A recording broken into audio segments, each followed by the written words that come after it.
188, and that is 144 point something altogether, 333 point something kilos, lifted both at the same time. Yeah, these are pretty much the most famous lifting stones in the world, but funnily enough, they're not proper manhood stones. They've got these handles in. The story of these is that they were used in the construction of the bridge, which would be... Remember the bridges? We'll pass it when we go through. We'll stop there. But the bridge a little bit down here, I think it's this bridge here actually, and they were used as like counterweight for hoisting stuff up to the bridge. And yeah, Donald Dinnie picked up these stones and supposedly carried them across, or dragged them across the bridge here, and no one else could even get close to lifting them. They were lost between the First and Second World War, and they were found by David Webster down by underneath the bridge here, found with these rings put in, or you know, with the hooks in here, refitted handles onto one of them, and they've sat here ever since. And people come from all over the world to try and lift the stones. I think there's about 150 something that have been people have lifted it officially. I'm like, I think I was like 120 something. But yeah, so these are pretty much the most famous stones in the world, named after Donald Dinnie, who was one of well, they say Scotland's greatest athlete. But yeah. This is it. This is the famous stones. A lot of very strong people have come and put their hands on these rings here. A lot of history with these. Let's get some lunch. We're in exactly the same clothes I am today.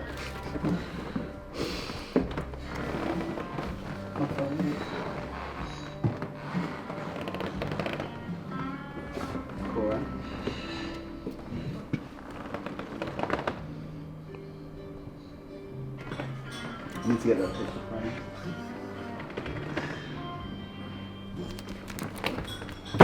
There you go.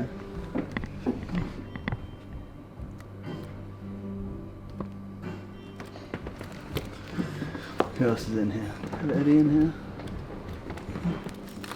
There we go. Eddie Hall.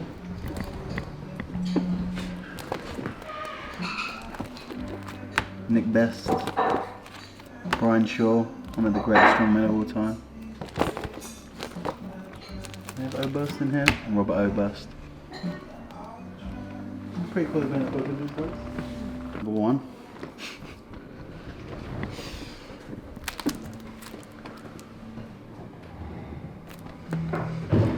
I myself lifted one in each hand on many occasions, and one market day I carried them across the bridge and back, some 4 or 5 yards. This is David Webster, who refound it in 1956.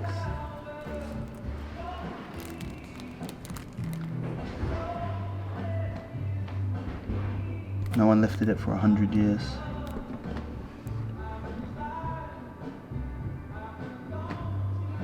It was Jack Shanks. Not a big guy either. I believe he'd been training for a while to lift it, and he came, and the night before, when no one was there, he went and lifted it, like in secret. Knew that he could do it, so then the next day he was confident when everyone was there, and they thought he hadn't lifted it before, he could nail it. It's pretty cool.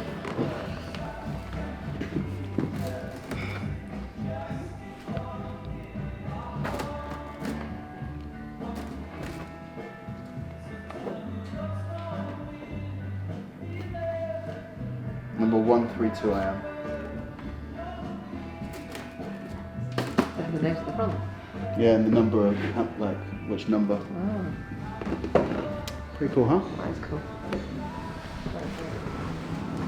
So this is the bridge that the Dinnie stones were used to help create. And then I believe it's round here where they were lost during the war and then refound by David Webster, and with the handles attached, and they've been there ever since. And that's the bridge that he carried them across, and they've had loads of people attempt to carry them across that bridge ever since. Yeah, that's it. That's the bridge, that's the stones, that's all the history there.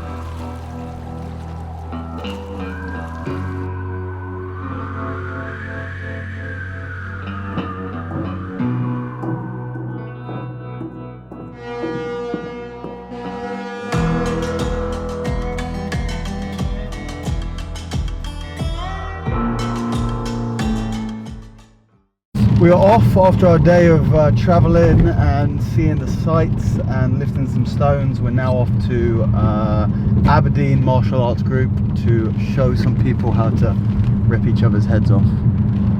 Hopefully what you're going to see by the end of today is that this is not a technique that you need to be strong. You don't need to be bigger or more powerful than the person you're doing it to, or big or powerful in any way, shape or form. It's a very, very technical, very detailed, very precise, almost surgical movement that if you do it correctly, you're going to be able to submit someone with shocking ease and shockingly small amounts of power. And then once you've got that technique so sharp that you can do it effortlessly, then you put the power behind it and you have a very dangerous technique indeed.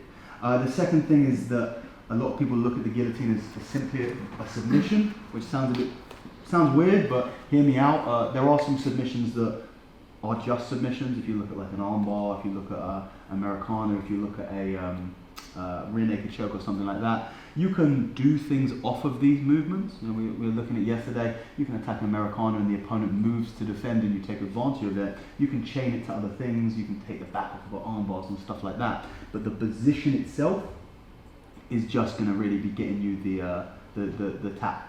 Whereas if you look at something like a Kimura, I'm not sure how much you guys use the Kimura, but the Kimura can sweep, reverse, take the back, armbar, and of course do what we call the Kimura submission. So if you looked at the Kimura as just a submission, you're actually missing out the majority of what you can do from there. And the guillotine is exactly the same. You can take people down, you can pass guard, you can reverse, you can sweep, you can take the back, and then of course you can get the submission as well.